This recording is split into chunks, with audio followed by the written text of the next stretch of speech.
Today, we are talking about our favorite wide receivers to draft. We've already talked about our favorite running backs to draft. We've been going all throughout the fantasy draft landscape here. And today, we're going to give you 10 wide receivers that we really like based on our rankings, ADP. And we're going to compare that to Football Guys consensus rankings. And honestly, Dave, we just got to jump right into this, man, because we've got some really fun names here. It's 10 guys. And, well, I don't think we should waste any more time. Let's hop right into it. Yeah, the first guy I'm going to talk about, no surprise to anybody, Jameson Williams. I've talked about this guy so much throughout this offseason. What he did over the second half of the year last year was a full-blown breakout, and for whatever reason, people just aren't really picking up to it. Last year, he was the wide receiver 24 in scoring, and he is currently being drafted as the wide receiver 28.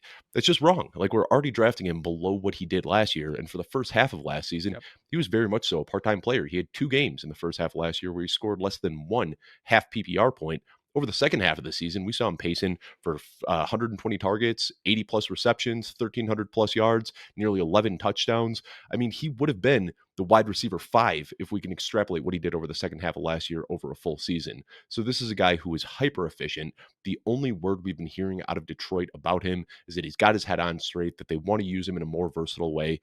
And at Alabama, before his ACL tear, this was a well-rounded and versatile receiver. He could make plays after the catch. He could catch balls deep downfield, inside, across the middle, outside on the boundary. I mean, he could truly do it all. I think it took him some time to come back from that ACL tear, and then he also had the gambling suspension. So it's been an arduous path so far throughout his NFL career. But this is a guy who can easily be the wide receiver 1 in scoring on this team. I don't think he's going to out-target Amon-Ra St. Brown. What Amon-Ra does coming out of the slot and being that target magnet is very valuable to this offense, but he doesn't need to be the number 1 target earner on the team. He is so efficient with his ability to catch balls deep downfield and to create after the catch that even if he can just get 110, 120 targets, that's enough to finish as a top 10 receiver. So I just don't get it. Like, this is a very talented player on a good offense. We are drafting him below where he finished last year. I've got him as my wide receiver 18. And I honestly want to even move him up from there because the ceiling is just so high. Right now, he's regularly falling into round 5 of drafts. I'm okay taking him in round 4 without thinking twice. So I've got him just like slightly lower than you. I'm at wide receiver 22. I'm a big Jameson Williams fan. You and I are both well above consensus. Football Guys consensus has him at wide receiver 28. And Dave, like, I don't know that I want to try to take him at round 4. I do think the upside is there for him to be a guy that we're looking at as like a round 2 wide receiver. And we're doing the same thing that we do with Cincinnati, where it's like Jamar Chase is really good, but T. Higgins is also really good. And we're willing to draft him early. I think he's appropriately priced. And if he falls to round 5, I'm going to snatch him up every single time. I do love this pick because I think that we are in store for a change in the Lions offense here. Something, maybe not a massive change, but I do think that the pendulum is going to sort of swing back a little bit towards Jameson. And we've also got this word now that Sam Laporta picked up an injury. We don't have the exacts Not of great. this injury right now, but Dan Campbell said that he is going to miss some time. So this is a very small funnel in this passing attack. Like, all of the targets are going to Amon-Ra, going to Jameson Williams, or going to Sam Laporta. So you just take one guy out of that equation. And like I said, the efficiency for Jameson Williams is so good that just an extra 2 targets per game is the difference between him scoring an extra 3-4 points per game. So if Sam Laporta does have to miss any time, that's just even more reason to be extra bullish on Jameson Williams this year. All right. Next guy I want to talk about here, Drake London, wide receiver for the Atlanta Falcons. And this one, it might seem obvious of like, yeah, of course it's a player we want to draft. He's going in the top 20, top 24 in most drafts. Like, what are we talking about? Yeah, I'm willing to take him even a little bit ahead of his ADP. Just like how, Dave, you and I were talking about Jameson Williams and how you're willing to take him a bit earlier. I'm willing to do that here with Drake London, where I'm looking at him. If I'm sitting at pick 11 or 12, I'm willing to take Drake London here. And a lot of it has to do with the fact that this is a wide receiver that is getting a ton of volume. He has been getting a lot of volume throughout his career. He's going to continue to get a lot of volume here this year, and it might even go up. It's not even that. It's that there's also major touchdown upside. And I'm going to get into that. But Dave, I've got him at wide receiver 6. You have him at wide receiver 7. Football Guys consensus has him at wide receiver 9. So this is a guy that I think you and I are kind of both putting him in that same area as a Malik Neighbors and a Puka Nakua. Does that sound about right to you, or am I a little off? Yeah, I've got Malik Neighbors, Nico Collins, and Puka Nacua ahead of him. But we kind of talked about this yesterday. I might be like a spot below you in my wide receiver rankings, but when I'm looking at that 1-2 turn, I prefer all of the wide receivers to the running backs. Yeah. So I've got Malik Neighbors, Nico Collins, Puka Nacua, Drake London. I've got those guys ahead of Jonathan Taylor, Chase Brown, Devon A. Chan, Derrick Henry. And so, yeah, I've got Drake London is listed as my 11th player off the board. So I'll take him with a late first round pick without thinking twice. And I got this question yesterday. It's, it's would you take him there at that pick, at the 11th pick? And yeah, yes, I absolutely would. Reports out of the practices right now, these combined practices that the Falcons are doing with the Titans, is that Drake London is getting all of the targets. And it's I like, saw like cool. 38% of the targets over this week have gone to Yeah. Drake London. That's obscene. Water is also wet. Like this is Mm. what he has been doing throughout his career. Actually, the numbers are crazy. It was actually 42 and 38% target Yeah. shares in back-to-back combined practices, which by the way is like the exact same thing that he's been doing in season, in game performances. Last year with Michael Penix, he was at a 39% target share in those games where Penix was the starter. So it's like the exact same thing is happening from game to practice year over year. And it's not just that he's getting targeted, it's that he's getting a 45% first read rate. That means that just to kind of break that stat down instead of just throwing it out there, let's give it context. It means that Penix isn't even bothering to go through progressions and look at other receivers. He's going to London. It also means that the offensive coordinator, the offensive system is drawing up plays and scheming up plays to get the ball into Drake London's hands. And this is something that the Falcons offense, like they really focused on last year. They moved Drake London around a lot more than he's ever been moved around in the past. He had the highest slot rate of his career. He wasn't just stranded as an X receiver. He went from being on the line of scrimmage over 80% of the time to being on the line of scrimmage less than 50% of the time. He Hmm. went from 82 to 47. This was a guy that what they wanted to do was give him space, give him an easy runway, get him open for easy targets, and give him space to run after the catch. And it showed. It showed in his fantasy production because fun stat last year, he was averaging more than 2 fantasy points per catch while getting 100 receptions. There were only 3 other players that did that last year: Jamar Chase, Justin Jefferson, and Amon-Ra St. Brown, who I think when you look around the industry or you talk to people playing fantasy football, everyone is putting those guys ahead of Drake London. Not you and I. We've got Drake London ahead of Amon-Ra St. Brown. I'm putting him in that same category as a Malik Neighbors, Puka Nacua, a guy that I want to take towards the end of round 1. And it's not just the volume. There is touchdown upside. He had the 3rd most red zone targets amongst wide receivers last year, and he's actually had the most red zone targets amongst wide receivers over the last 3 seasons. So all of the pieces of the formula are there. There's volume, an ascending offense, opportunity for us to draft him a little bit later, and then major touchdown upside. So it's a guy that if you're drafting him in the 2nd round, to me, that's like getting another free first round pick. Yeah, I love Drake London this year. Still very, very young too. We forget how young he was when he came into the league. Just turned 24 like a month and a half ago. So has age on his size. Hasn't even come close to his career apex yet. But I think the one thing, and I didn't hear you say this, but something that I've talked about a lot regarding Drake London is how good of a fit he is with Michael Penix. Michael Hmm. Penix is a gunslinger. Like he's got some Jameis Winston in his game. He is just going to chuck balls downfield and let his receivers make plays on the ball. And if you look what he did in college when he was at Washington, Roma Dunze, Jalen Polk, Jalen McMillan. He was regularly giving those guys opportunities. And I shared this play early in the year when I was going back and rewatching film from some of these games. There was a play where Drake London had single coverage on the outside, and Michael Penix threw a 30-yard ball to him in the end zone, and it got broken up.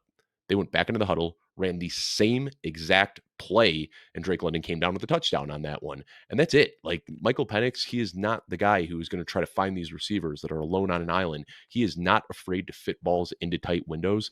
And there was this talk about Drake London coming into the league that, oh, he's not the best separator. Well, guess what? When you've got Michael Penix, you don't need to be a separator. This is a guy who has elite ball skills. He's got big size and physicality to come down with those contested targets. And Michael Penix, as we have seen, like you said last year, the target share last year, the target share throughout camp this year, he is going to get those targets. He's going to get those opportunities. Drake London finishing as a top 3 wide receiver should not be out of the range of outcomes this year. He is a good player in a perfect system for his skill set. Yeah, man. I think that all the writing on the wall is there for him to have the same type of seasons that we've seen from CeeDee Lamb, Jamar Chase, Justin Jefferson. I mean, it's right there. It is right there on the, oh, look, we're going to use it again for 3rd day in a row on the precipice Yes. of a big time breakout. All right, next player on here, Dave. Go for it. Travis Hunter, and this is a guy that I've talked about so much this offseason. And something else that I talk about this offseason is that ADP stabilizes at a certain points. We'll see little micro changes here and there where guys are moving up a quarter of a round or a half a round or down here and there a little bit. But without injuries and without trades, players kind of stay where they are for the most part. And there was so much concern about Travis Hunter. Is he a wide receiver? Is he a defensive back? Well, it sounds like he's going to be used primarily as a wide receiver. What we saw in this first preseason game was him playing 11 of 12 offensive snaps with the ones and not playing a single defensive snap with the ones. We did see him come out with the third team a little bit, and he was listed as a third team defensive back on the depth chart. So I do think that we'll probably see him in the mix, somewhere 20, 30, 40% of the defensive snaps playing as a slot corner here and there. But he is going to be used as an offensive weapon. James Gladstone, a huge part in building the offense in Los Angeles. Liam Cohen, a very offensive minded coach who came over from Jacksonville, and they need a wide receiver too opposite Brian Thomas Jr. And these are just perfect complementary pieces. Brian Thomas Jr. can be the Mike Evans in the offense, the X receiver who can get behind defenses, has the elite straight line speed, can make big plays downfield. And then you've got Travis Hunter playing the Chris Godwin role, where he is this super twitched up athlete that can play out of the slot, get these free releases, make plays after the catch. And that's exactly what he's been doing in camp. Now, I don't know why, but for whatever reason, I have been making the Jacksonville radio circuit recently. There's a lot of guys in It's a Jacksonville. weird circuit to be going on. It is, but I spent a lot of time in Jacksonville radio shows for whatever reason. Shout out Ryan Dempsey and Ryan Green and some of the other guys down there.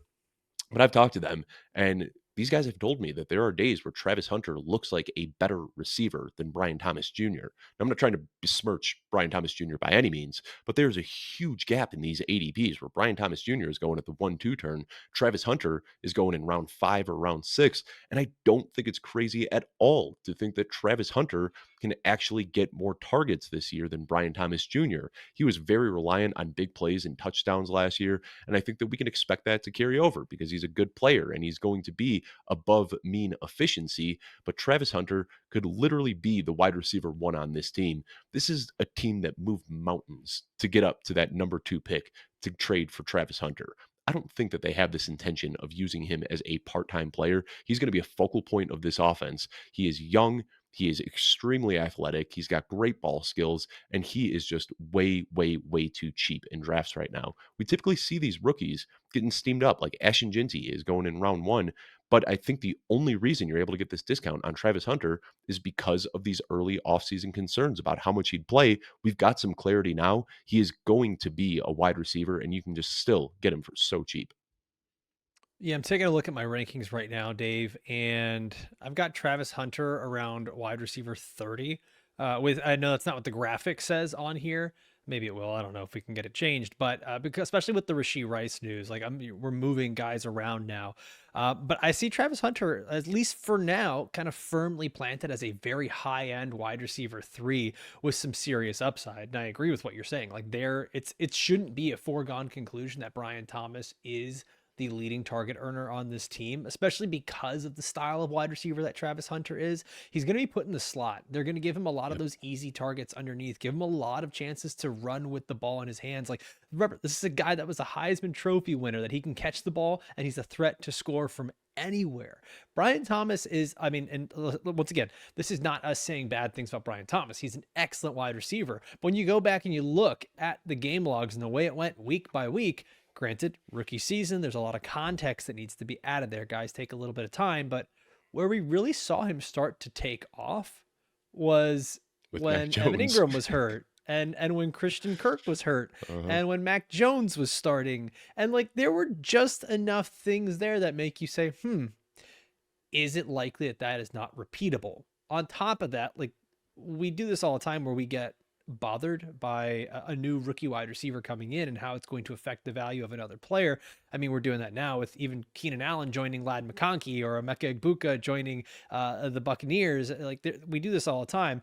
It doesn't seem like we're doing that at all with Brian Thomas and Travis Hunter. So while I'm not as high on Hunter as you are, I fully understand this because both of us are much higher than consensus, which has him at wide receiver 38. Yeah, and I'm not running a fade on Brian Thomas Jr. for any by any means, but I do have Drake London, Puka Nacua, Nico Collins, Malik Neighbors, some of the guys that we just discussed earlier. I have all of Yep. them ahead of Brian Thomas Jr. And then my ranking on Travis Hunter is aggressive. I've got him as my wide Highest in receiver the industry. 20.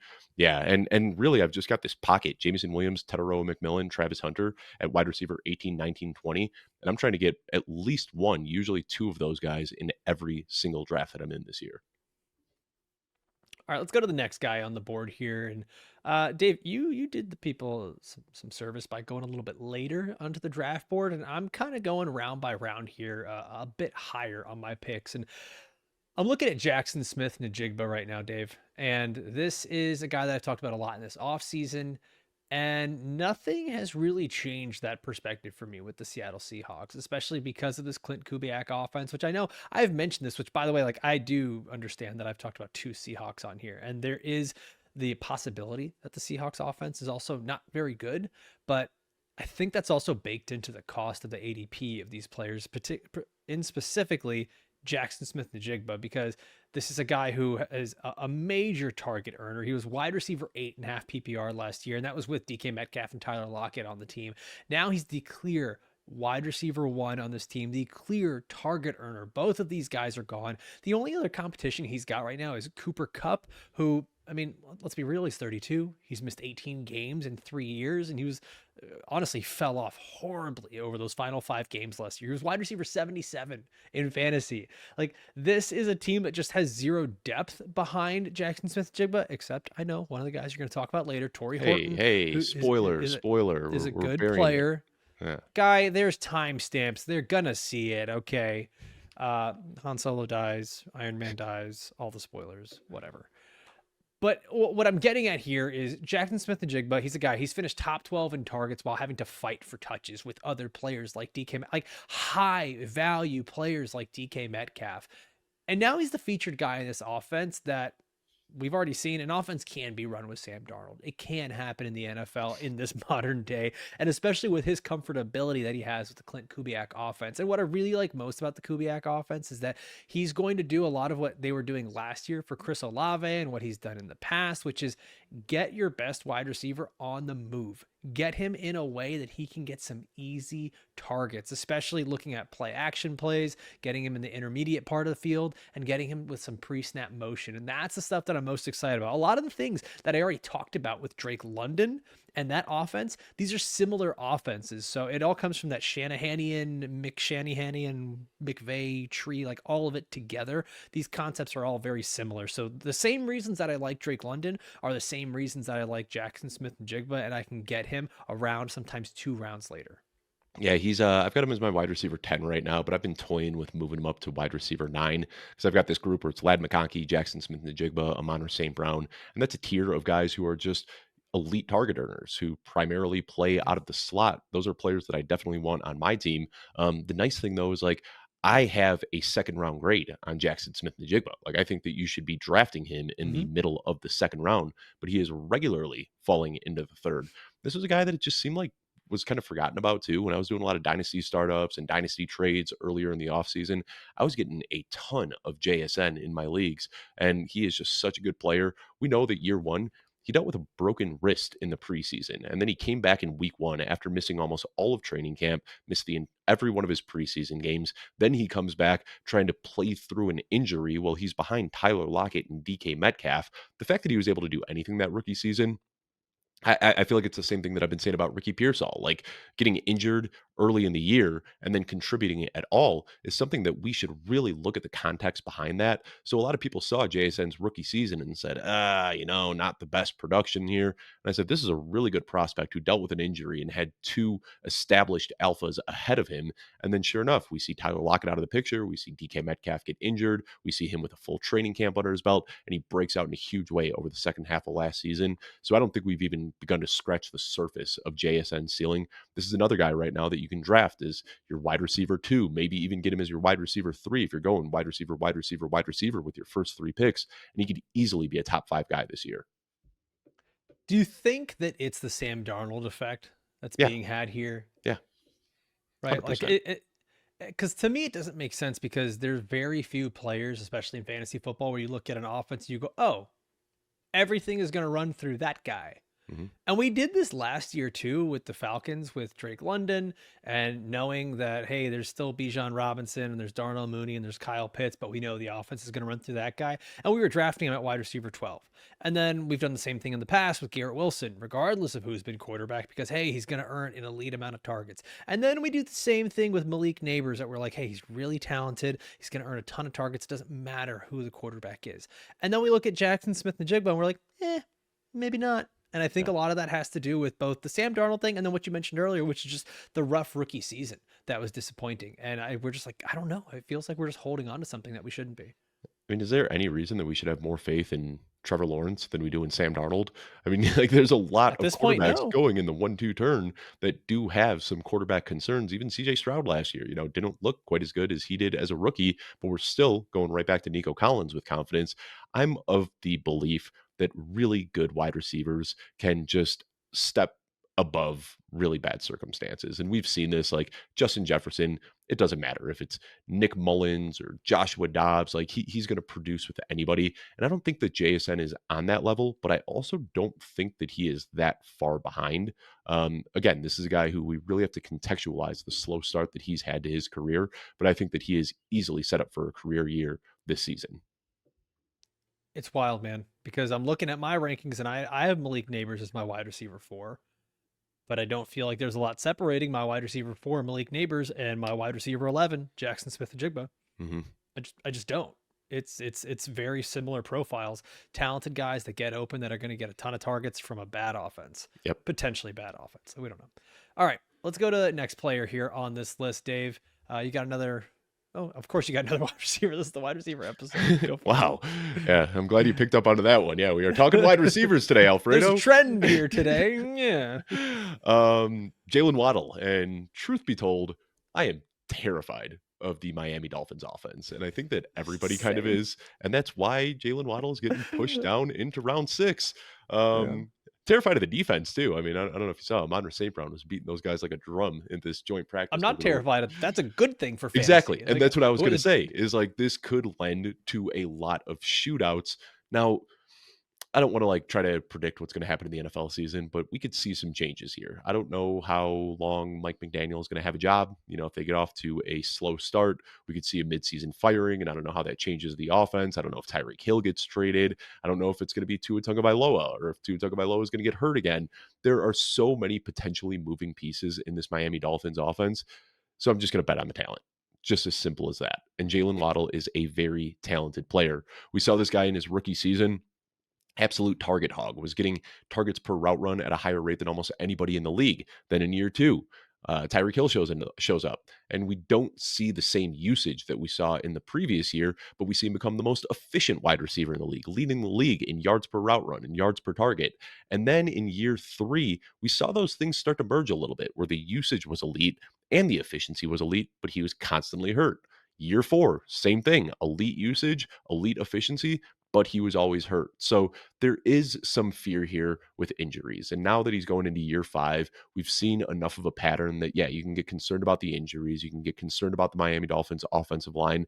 But still, I want to bet on a player who is very, very talented. It seems like the big initiative this year for the Miami Dolphins is to get the ball out of Tua's hands as quickly as possible. If you go back and watch that preseason game, they weren't asking Tua to do anything besides like a 3-step drop and get the ball out of his hand. And they were just hitting Malik Washington nonstop, just on these short little routes.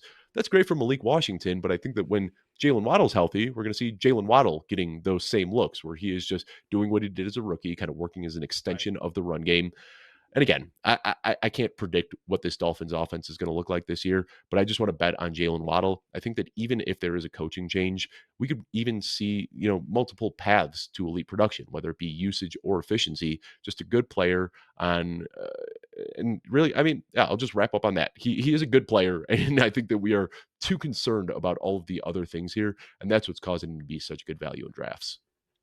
If there's something, I'm taking a look right now at the Miami Dolphins schedule. And I remember like thinking this earlier, is that it's actually a pretty easy schedule, all things considered. And even the hard games are going to be good because these are going to end up being shootouts. Especially you look towards the beginning of the year is relatively easy for them. They've got the Colts, Patriots, loss against the Bills. Let's just say that Jets, Panthers, Chargers, Browns, Falcons. Like these are all games where there's not really amazing defenses going out there for some of these places, for some of these teams, excuse me. And like the Dolphins can win and still have to throw a ton because their defense is so bad. And then it's later in the year where they have to go up against the Commanders and the Bengals and the Buccaneers, where we could see some big shootouts, especially in fantasy playoff time. So I do think the Dolphins are going to be one of these teams that kind of make or break fantasy. Like if you drafted Tyreek Hill in the 3rd round, you took a shot on him and he doesn't pan out, your team's probably done. But if he ends up giving you that 1st round return that you want so desperately from him,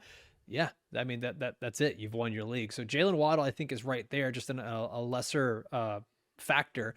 You've got him at wide receiver 24. I've got him at wide receiver 25. We're both ahead of Football Guys consensus at wide receiver 31. Let me ask you, if they start off 0-3, do you think that's enough for McDaniel to get canned? It would be kind of like week 1, like, oh, that was weird. We didn't expect to lose to the Colts, but weird things happen. And then week 2, lose to the Patriots. It's a tough divisional matchup and wouldn't feel great about that. And then if they just get like trounced by Buffalo in week 3, I could see that being the end of the road. I mean, I think his seat is burning hot right now, especially with some of the buzz that we're getting about, the soft practices and not doing well in these joint practices. It seems like we're already starting to see McDaniel get pushed out a little bit. No, I mean I'm gonna let my Dolphins fandom come in here a little bit because I've been tracking it a bit more. The getting beat up in the Lions practice is because they don't have Austin Jackson. There's no Tyreek Hill. There's no Jalen Waddle. There was no Bradley Chubb. There was no Jalen Phillips.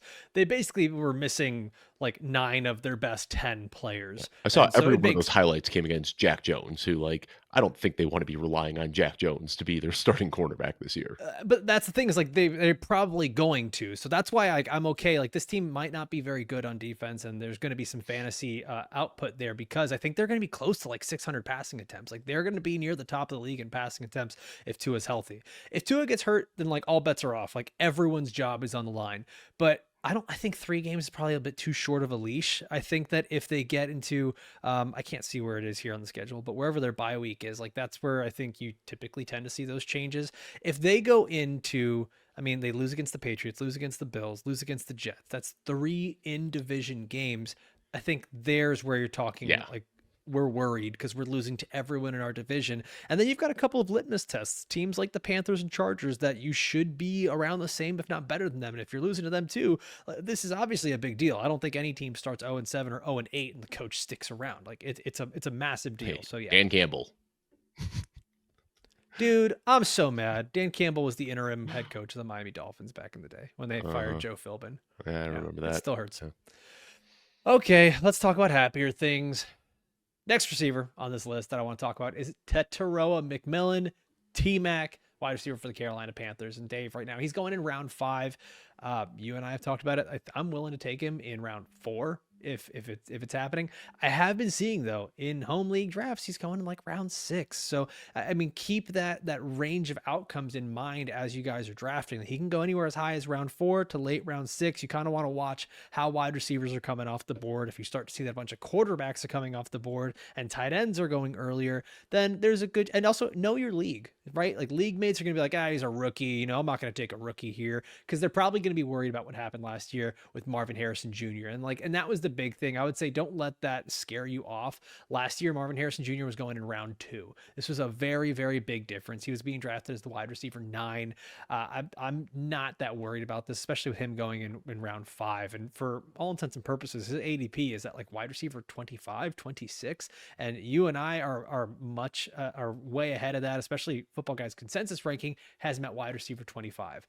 What we love here, Dave, is like we've already seen the bits and pieces here in the preseason that Bryce Young looks just as confident and just as talented as he did last year, where he was tearing things up over those final 6 weeks. He was crushing it. 3rd highest average depth of target at that time, the most 20-yard plus throws, despite heavy pressure all the time. Offensive line is better. He has a real receiving weapon. It's another year in the Dave Canales offense. And Dave Canales, we know this. We've talked about this. I think we all put this out there into the ether when they signed or traded for, I can't remember remember, but when they acquired Deontay Johnson, Hmm. we talked about, man, the wide receiver one role in the Dave Canales offense is so big. Mike Evans, DK Metcalf.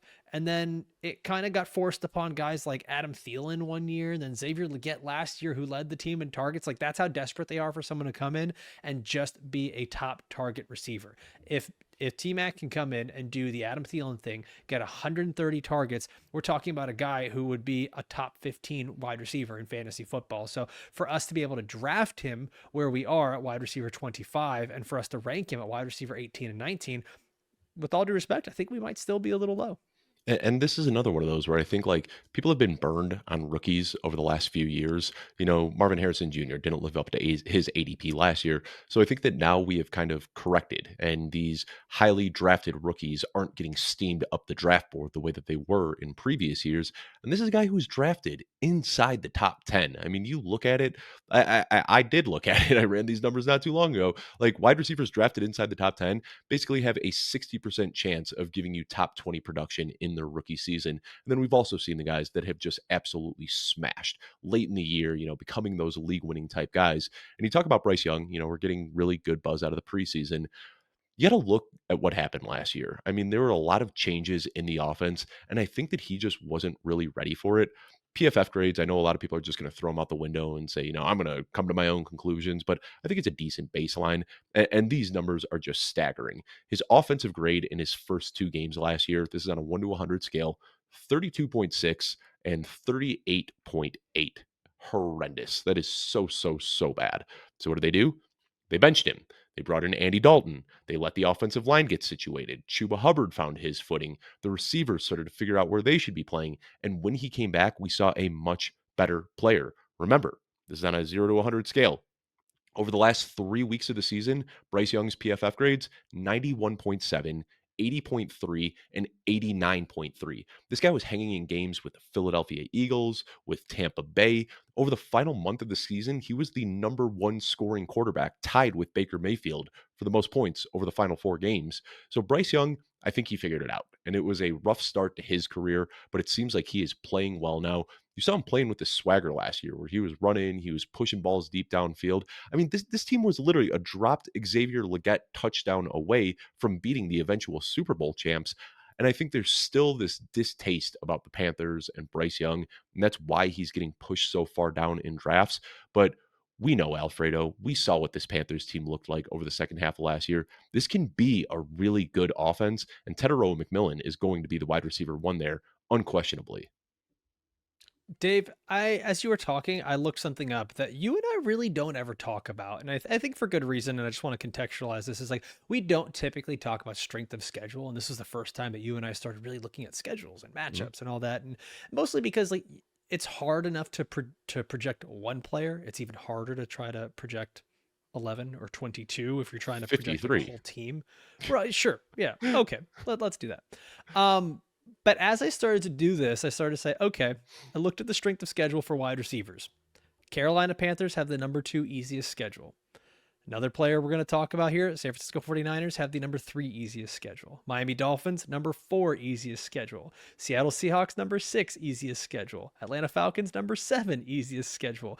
There is just a lot of opportunity for these guys to not only get volume, have touchdown upside, but to do it in a big way against easy Mhm. opponents. And that's something where it just so happened to line up. This is not something where you and I think about that and really put that into our rankings and projections here, just because there is so much that can change. But I did find that interesting that, hey, the guys we really like, it does seem like on top of all the good things we're talking about, they might have the easiest path to success here. And on top of that, too, if you think about this schematically, just like the positions that different receivers have to play, last year, Xavier Legette was so out of position. They were playing him as an Right. X receiver. He was getting matched up against teams' number one quarterbacks. He was being asked to beat press man coverage, and that's not who he is at all. He is a raw player with eye-popping athleticism.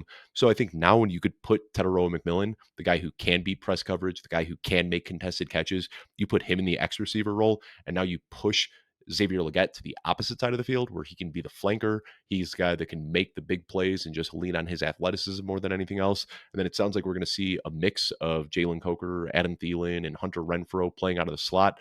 I just see all of these guys now in their natural position. So I think this whole offense, this is one of those we talk all the time. Like if you can identify the offense that's going to outperform expectations, it's one of the best ways to get an edge in fantasy. 2 years ago, we saw with the Houston Texans. Everybody had written them off for dead. CJ Stroud is the QB8, Nico Collins is a wide receiver 1. If you were able to get those guys late in your draft, it completely swung a league in your favor.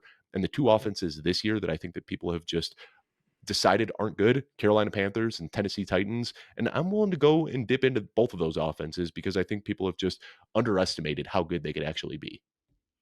Dude, and last year, Tampa Bay Buccaneers and Washington Yep. Commanders. Like that was those are the other ones that people are like, I don't really know.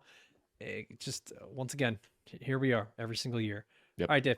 Next player on this list. This is a fun one because we're going a little bit deeper into the draft. According to average draft position, this player is going in round 16. Not every fantasy league even goes to round 16, so this would be a last round pick. You and I both have him around consensus rankings. You are highest though. Talk to us about Demario Douglas. Yeah, per usual, Alfredo, I did not get the memo of what the show was supposed to be, and I probably went way too deep on this show, but No, this is great. These yeah, are receivers that you want to draft, even if it's your last pick. Like this and is relevant. that's exactly it. And it's just like there's typically I like to save my last pick for these injury away guys, but if you're in a deeper league, this is a guy who I think has actual flex appeal that can be somebody that you're putting in your weekly lineup. Demario Douglas, just a very talented player that we've seen in some pretty bad situations over the last couple of years. But now we see Josh McDaniels there. We see Mike Vrabel there. We're excited about the year 2 breakout for Drake May. And I'm also very bullish on Stephon Diggs. I think Stephon Diggs is going to be the wide receiver 1 there.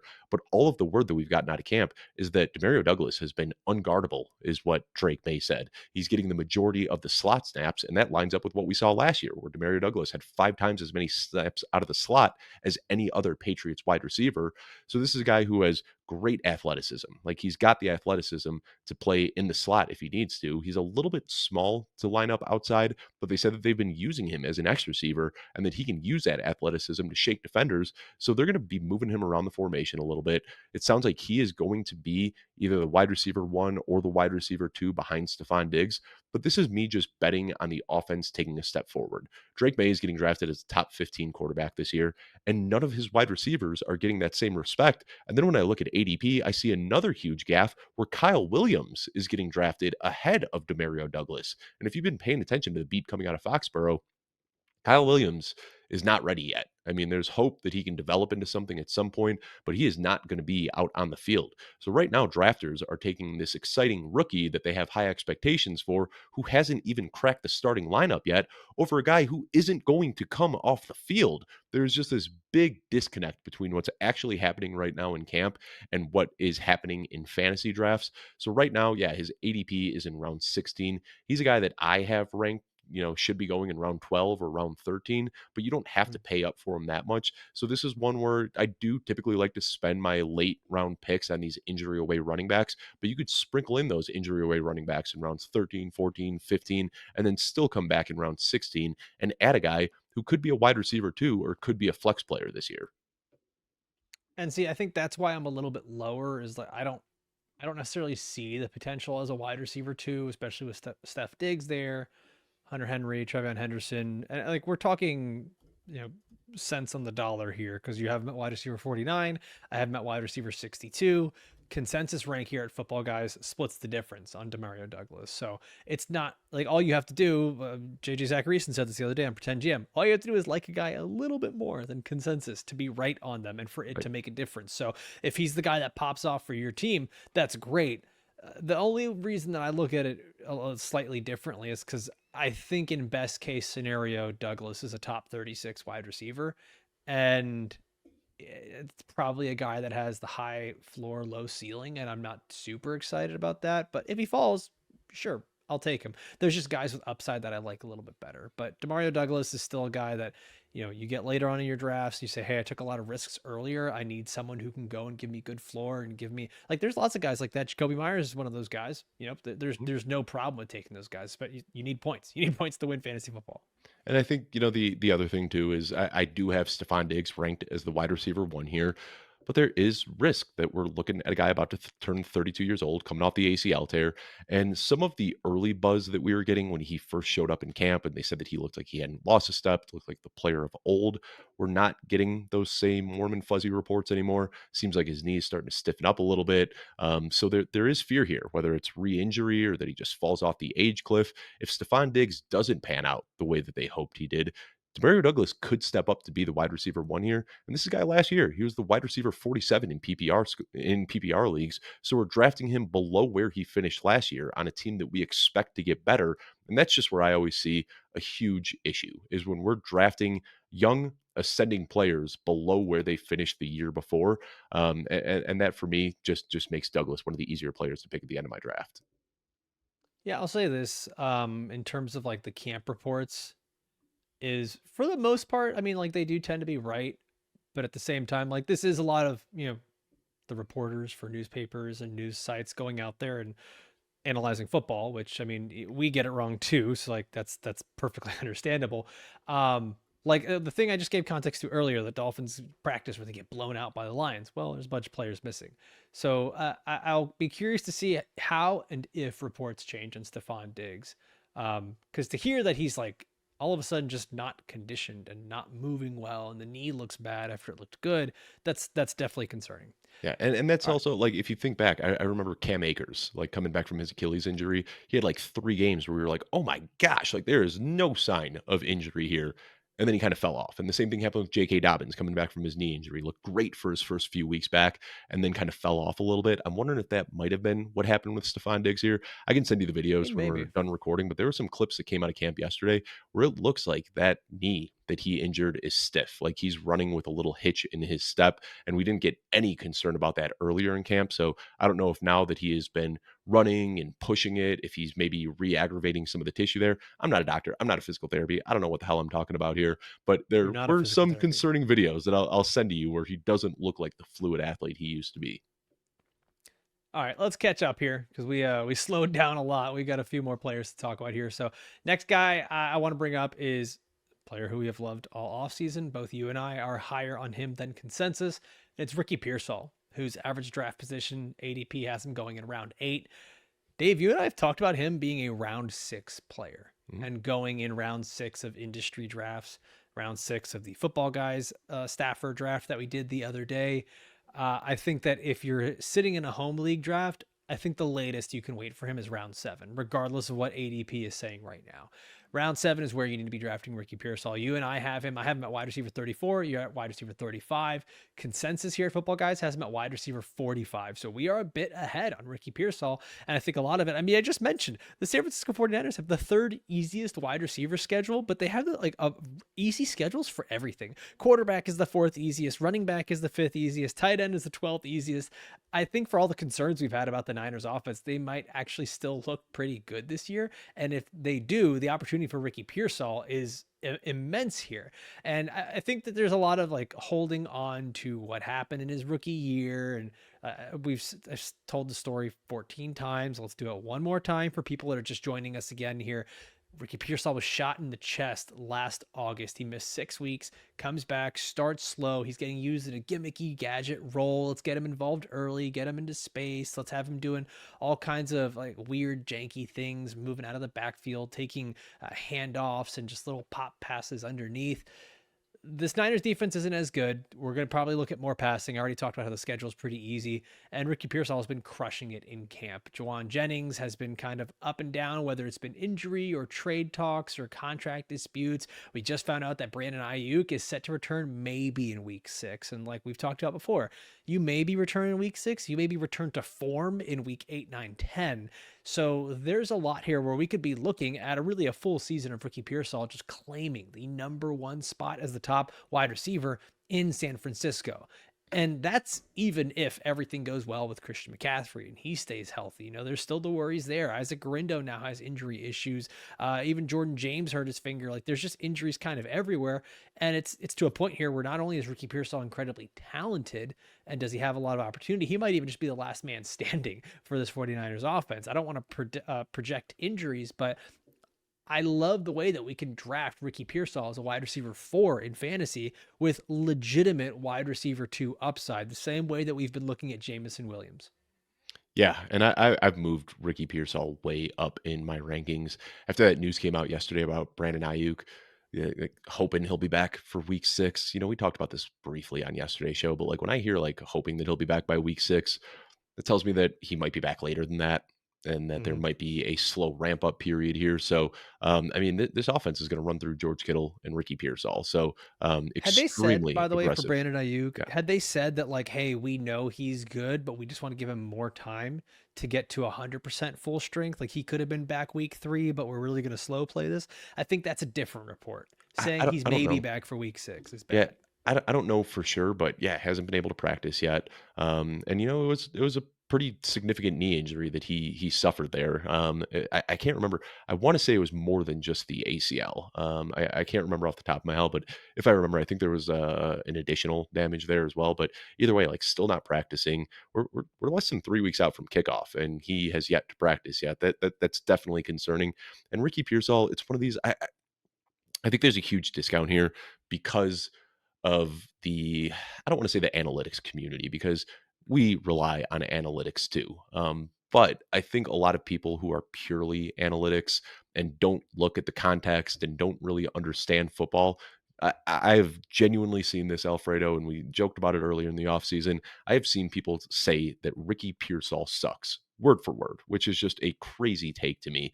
This is a guy who was injured like in preseason. There should have been a 0 his rookie year after what he had to deal with. And the fact that he was able to come out late in the year and have these games where he was getting 100 plus yards, he just moves differently than the other wide receivers there. I mean, this guy was drafted in round 1 because he is a super athlete who can do wild things after the catch. And they were getting the ball to him in so many creative ways on end arounds and jump balls and deep downfield. I mean, he is such a versatile player. That's why they paid up for him in round 1. So this idea that he's not good because his yards per route run and his receiving yardage over It's expectation ridiculous. wasn't great last year. Get out of here. I couldn't care less about those Get out of analytics. town. He is a good football player. And if you think that there is any concern that he's not a good football player, just go back and watch that game last year against Detroit. It was one of the best games we've seen from any wide receiver last year. And he was doing that as a rookie after missing almost half of the first half of the season. So yeah, I'm so in on Ricky Pearsall. I've moved him inside my top 30. I'll never forget the way I cheered when he got drafted in the first round to the 49ers when we were We were doing in the football Nashville, guys yeah. draft party, man. Yeah. Yeah, man, that was great. By the way, power of the internet, Brandon Ayuk torn ACL and torn MCL in week 7 of There it last is. year. So, Yep. Yep. I mean, to have him potentially back for week 6 or 7 of this year would be 1 year removed. I think the average person knows 1 year off an ACL and MCL, you're probably not yourself.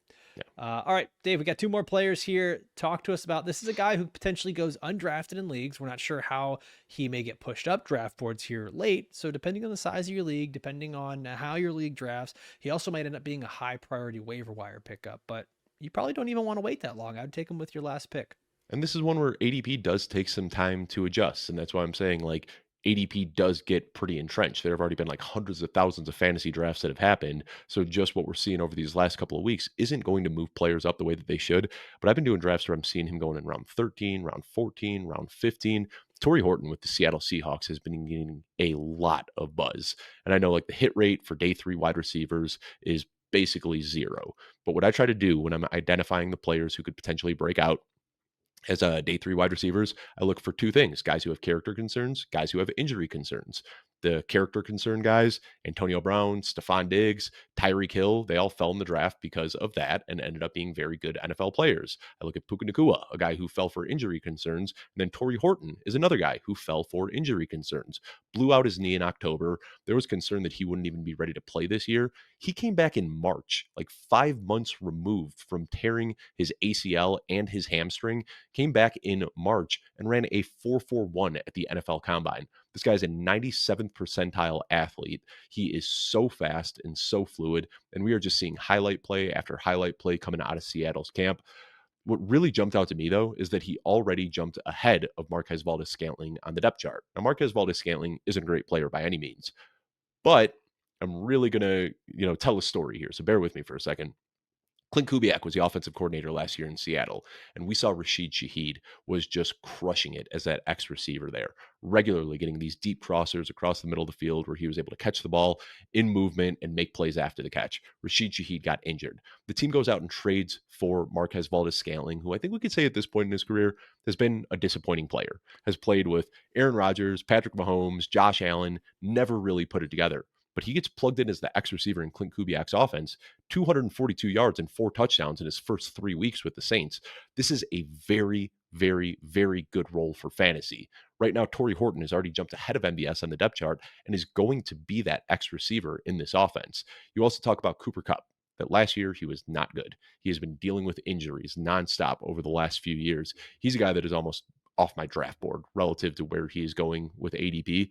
So what we're looking at right now is JSN being the clear wide receiver 1 here. Right now, Cooper Kupp is kind of the temporary wide receiver 2 for as long as that will hold up. Tory Horton is the wide receiver 3, but we aren't that far removed from potentially Cooper Kupp getting injured and Tory Horton being number 2 on this team in targets. And I think there is a lot of concern about Sam Darnold and what this offense can look like as a whole. And all that is baked into Tory Horton's ADP. He's a day 3 wide receiver. He's a rookie. We're concerned about Sam Darnold. He's got 2 guys ahead of him. But all of those situations are pretty easy to move ahead of. So Tory Horton right now, probably not getting drafted in your home league draft. But if I'm in a league where I have 6, 7, 8 bench spots, I am prioritizing him as a late round guy because I think he can be one of those guys that supersedes a bad situation and finds a path to fantasy relevance this year. I think the way I want to look at this too, and a lot of it depends on if Tory Horton is healthy, on how talented he really is, because he is a good player. Think about these Clint Kubiak and Sam Darnold wide receiver 2s and what they've been doing. It's these guys that can stretch the field and they make the big plays, and it might be a little inconsistent, but Mhm. like you mentioned, it's Rashid Shaheed, it's Jordan Addison. I mean, go back even further, and at some point it was guys like Brandon Ayuk, and Yep. you keep going through the list here, but I do think that Tory Horton has that potential. And I think that when you get to your last round of your draft, like this is the guy, for example, and I know this might sound absolutely crazy to you. If I was looking at my final pick of the draft and I was deciding between Demario Douglas and Tory Horton, I think I'm actually going Tory Horton. I think the Because ceiling case if is there. yeah, there's a much better ceiling case there. And I think that if something were to happen to JSN, all of a sudden Tory Horton becomes the guy. And I know we're totally just discounting Cooper Kupp and um, yeah, I'm not even going to explain that further. Yeah, Yeah, I think it's okay to do that. yeah, like I get it. Last round pick though, I love this. I do think that he's a very talented player. He's the way I wrote down the scouting report was that he's a glider, right? He's not Yes. going to be a very sudden guy. He is a glider. He's going to be really good on crossers. He's going to win on posts. He's going to win on deep plays, and that leads just big time fantasy points. So I'm with that.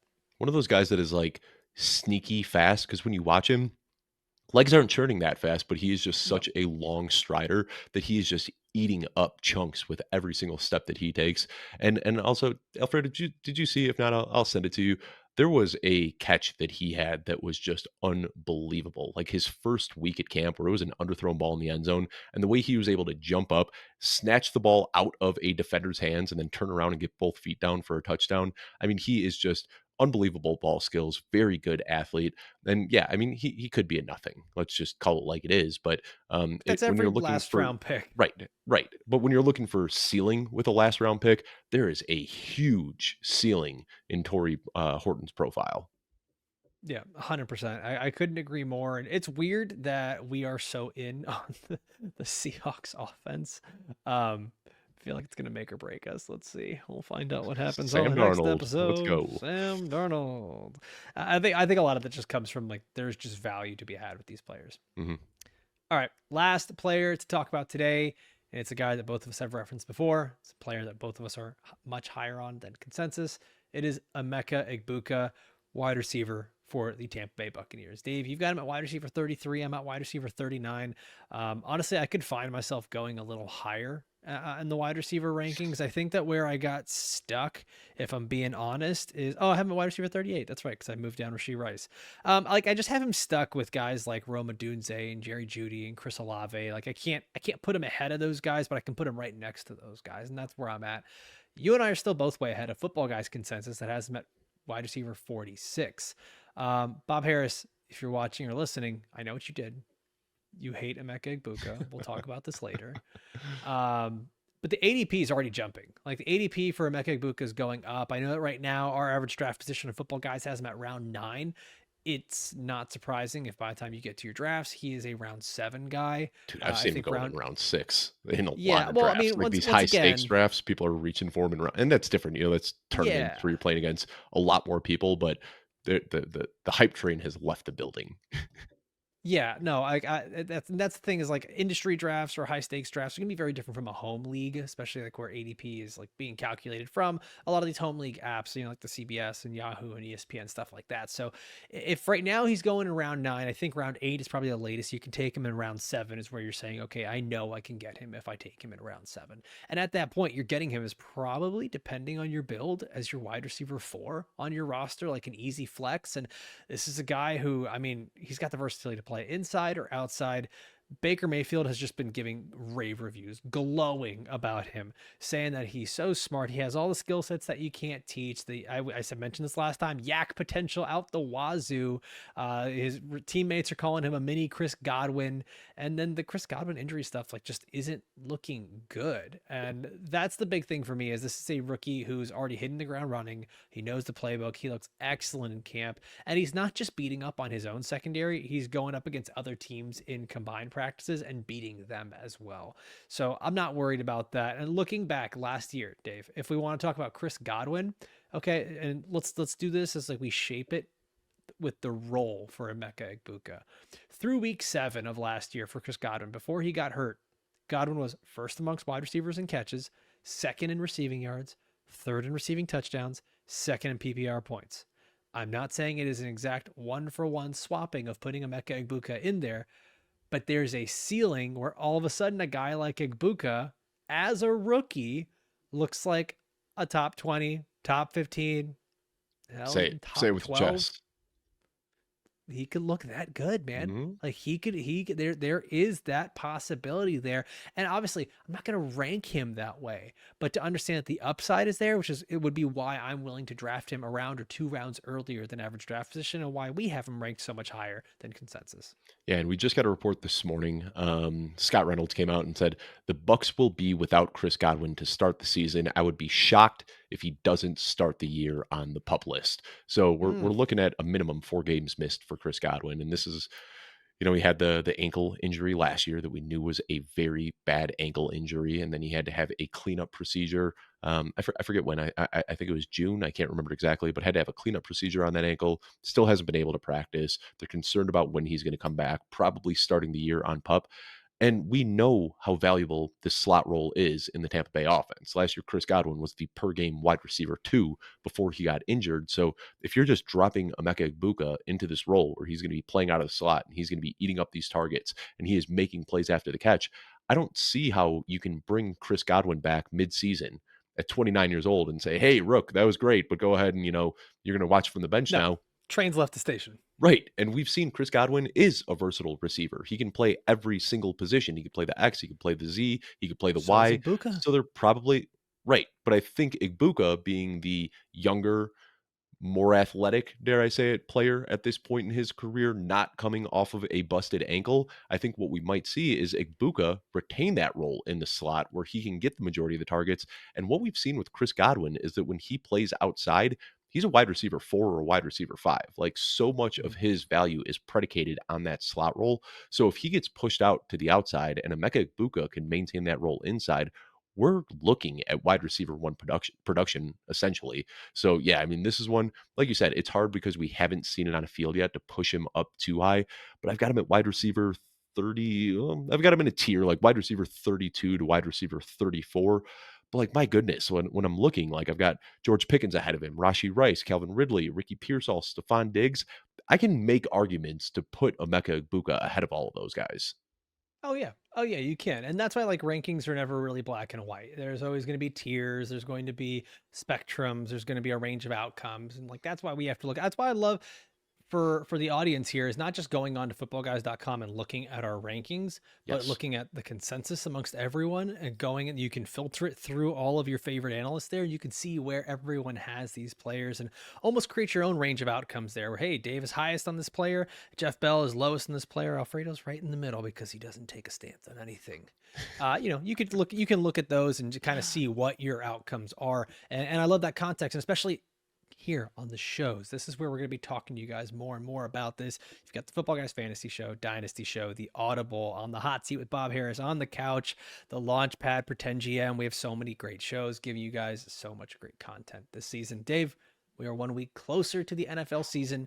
I'm really excited for this. Next week, we're going to be back again, giving you guys a headline from each of the 32 teams, talking about 32 players the NFL can't stop talking about. And we're going to give you guys the cheat codes to win on your ESPN leagues, your sleeper leagues, and your Yahoo leagues. All right, next week. So if you're in any of those, you want to take advantage of your friends, you want to take advantage of ADP, you want to take advantage of those apps, make sure you are tuned into the Football Guys Fantasy Show. As always, I want to thank everybody for watching or listening all the way through. For myself, for Dave, we'll see you next time. Adios.